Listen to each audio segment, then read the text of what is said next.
Pathologist Steve Gentleman is dissecting the brain of an elderly man who had been diagnosed with Parkinson's disease, looking for different stages of the disease.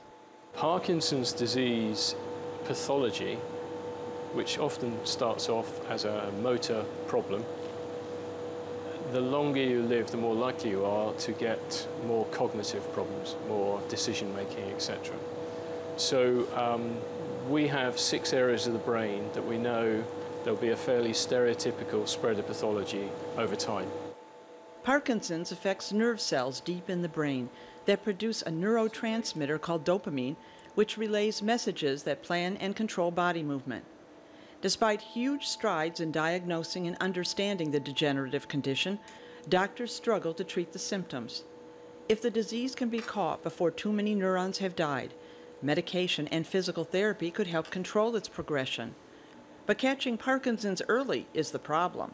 It's unfortunately, you only see the symptoms when you've lost about 80% of them. So quite a lot of damage within the brain has happened by the time you're seeing the symptoms.